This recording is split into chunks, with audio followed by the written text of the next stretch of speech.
नमस्कार, मी अभिषेक.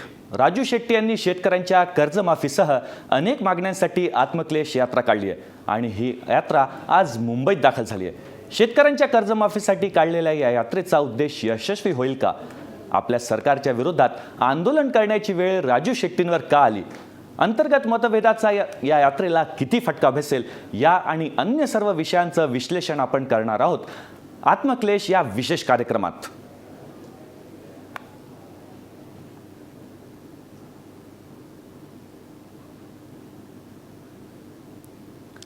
स्वाभिमानी शेतकरी संघटनेची आत्मक्लेश यात्रा आज मुंबईत दाखल झाली आहे. शेतकऱ्यांना कर्जमाफी देण्यात यावी या मागणीसाठी यात्रा सुरू आहे.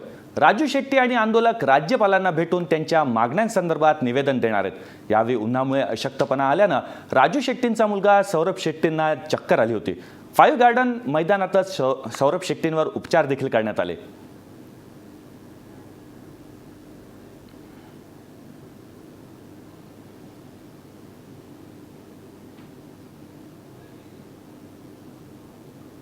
याबद्दल राजू शेट्टी यांच्याशी बातचीत केली आमचे प्रिन्सिपल करस्पॉन्डंट पंकज दळवी यांनी.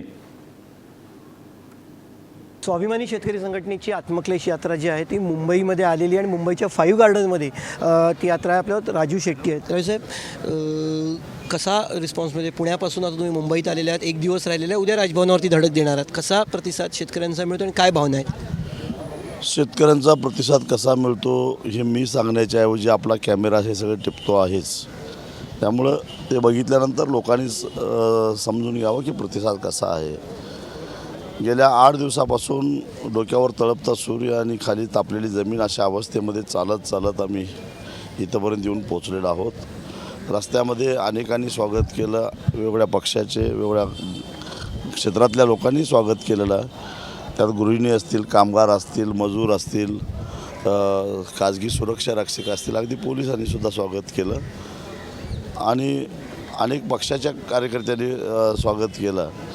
आमची राहण्याची व्यवस्था केली, जेवण्याची व्यवस्था केली आणि त्यामुळेच आम्ही इथंपर्यंत येऊन पोचू शकलो.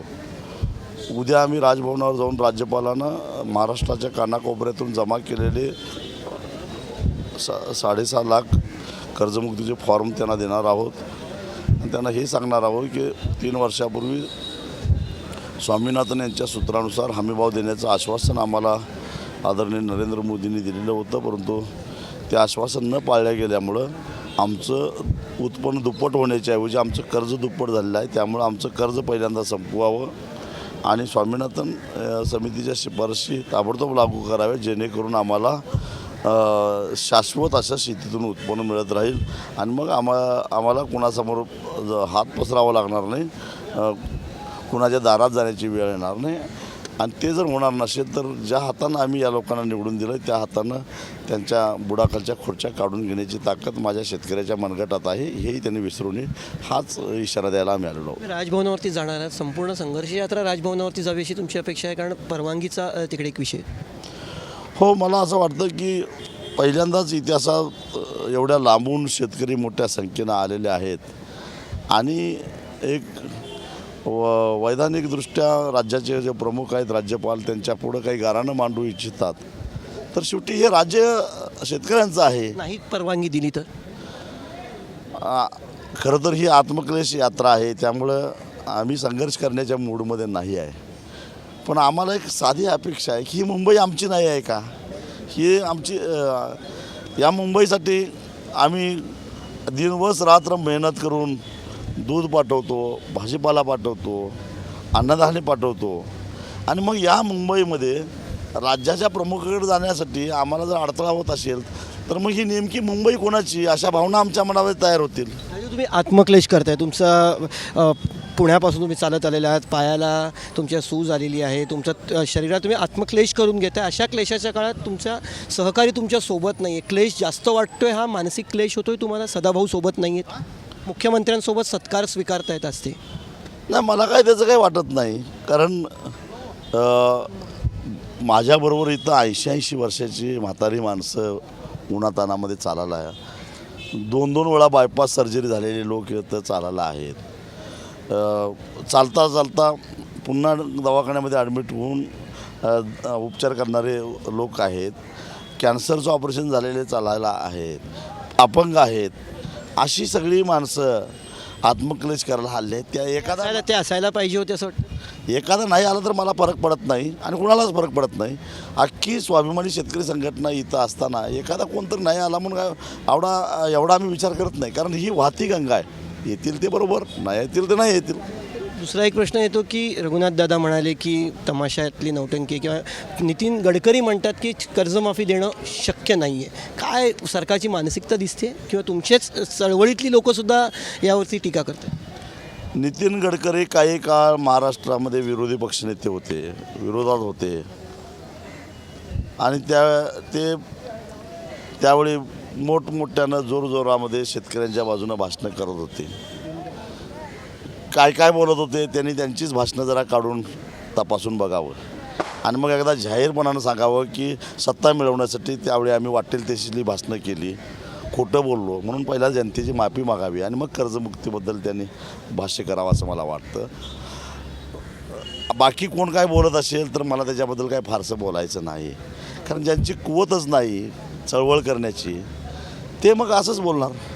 एक शेवटचा प्रश्न, समृद्धी हायवेचा प्रश्न सध्या चर्चा सुरू आहे त्याच्यावरती 10 जिल्ह्यांमधून 9 जिल्ह्यांमधून तो जाताना त्याच्यावरती पेट्रोल आणि डिझेलचा अधिभार लावायचा सरकारचा विचार चालला आहे.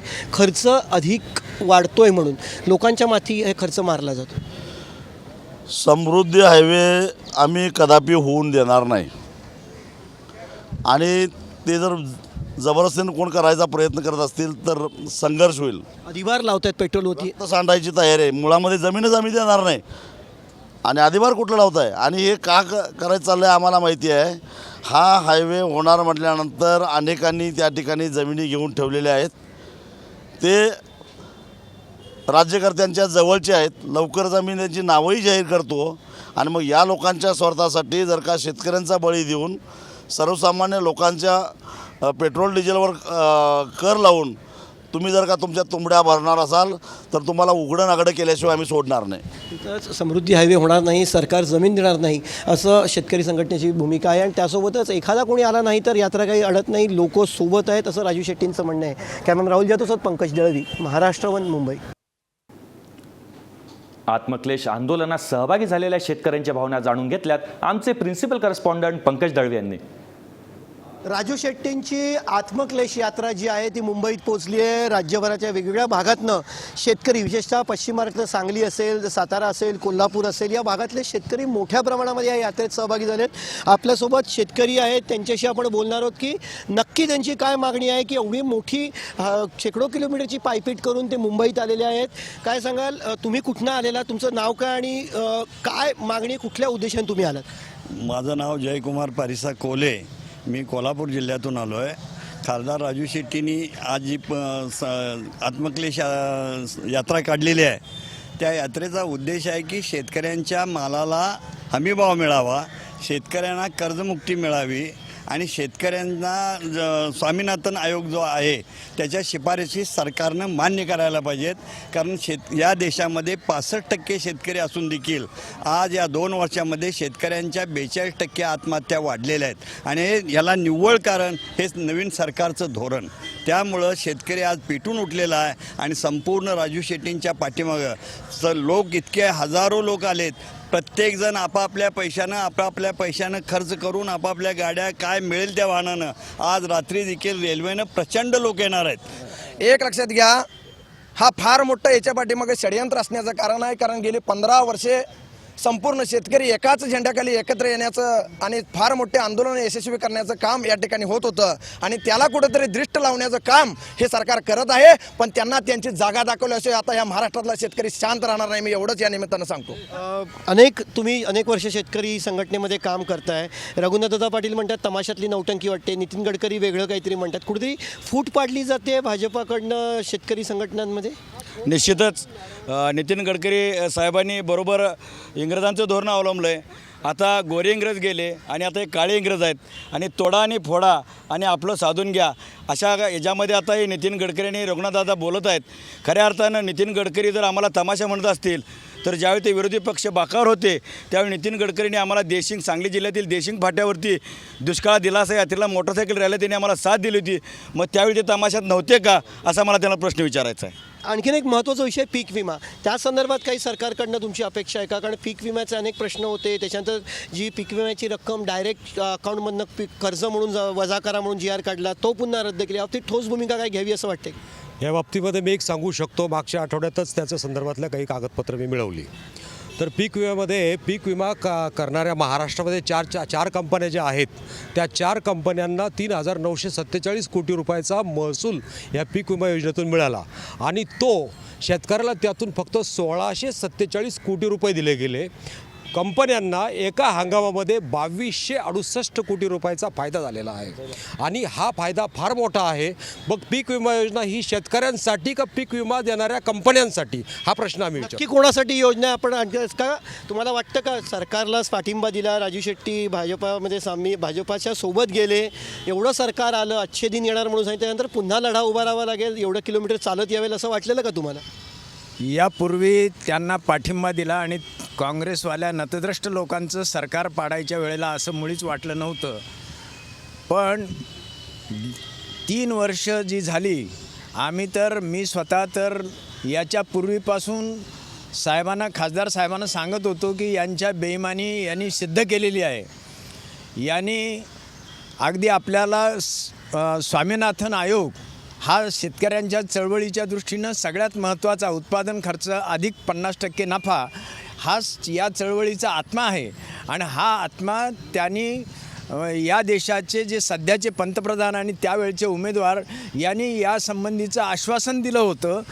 3 वर्ष बोलायचं नाही साहेब म्हटले, याचं कारण असं की यांनासुद्धा वेळ दिला पाहिजे, नाहीतर आपल्याला लोक उतावीळ बनतील. आता वेळ निघून गेली आहे का? हो, आता वेळ निघून गेलेली आहे. 3 वर्षामध्ये सूचक अर्थानं सुद्धा त्यांनी हे केलं नाही. म्हणून सर्व राजकीय पक्ष एकाच माळेचे मणी आहेत. शेतकऱ्यांच्या बाबतीत सर्व बेईमान आहेत, सारखे आहेत. हे आता शेवटचं सिद्ध झालेलं आहे. आणि म्हणून राजकीय पक्षांव्यतिरिक्त ही एक चळवळ मोठी, आणि विशेषतः राजू शेट्टी हा एक असा एक नेता आहे की जो बेईमान होत नाही, जो विकला जात नाही. आणि हे सगळ्यात महत्त्वाचं आहे. म्हणून बेईमान नसणारा आणि विकला न जाणारा हा नेता, जर प्रश्न मान्य झाले असते तर कोण कुठं गेलं, काय गेलं, या भाजपच्या बरोबर राहिलं, शेतकऱ्यांना वाईट वाटलं नसतं. स्वाभिमानी आपलं स्वामीनाथन आयोग जर लागू केला असता तर शेतकऱ्यांना काही वाटलं नसतं.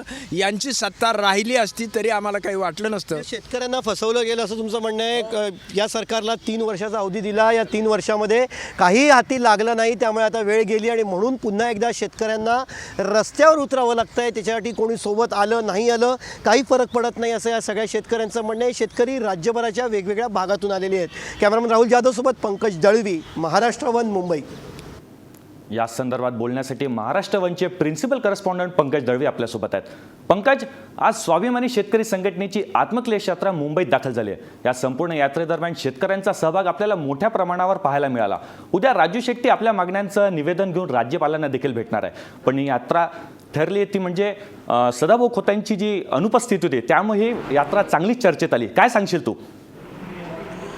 अभिषेक, सदाभाऊ खोत हे या यात्रेला नाही आहेत किंवा आज मुख्यमंत्र्यांच्या हस्ते जो आहे तो सत्कार सदाभाऊ खोत स्वीकारत आहेत. कुठेतरी याची नाराजी यात्रेमध्ये सहभागी झालेल्या शेतकऱ्यांमध्ये होती. राजू शेट्टी यांना जेव्हा याच्याविषयी विचारलं होतं त्यांनी स्पष्टपणे म्हटलं की कोणी आलं नाही आलं काहीही फरक पडत नाही. एखादा माणूस जर का यात्रेत सहभागी झाला नाही, यात्रा काही थांबत नाही, आम्ही पुढे जाणार. याचा अर्थ सदाभाऊ खोत हे कुठेतरी आता स्वाभिमानी शेतकरी संघटनेपासून आणि पर्यायानं राजू शेट्टी यांच्यापासून दूर गेलेले आहेत हे कुठेतरी त्यांनी स्वीकारलेलं आणि त्यामुळे कुठेतरी त्यांच्या मनात त्याच्याविषयी राग आहे. नक्कीच पंकज, धन्यवाद तू केलेल्या या विश्लेषणाबद्दल. आत्मक्लेश या विशेष कार्यक्रमात वेळ झाली एका छोट्याशा ब्रेकची.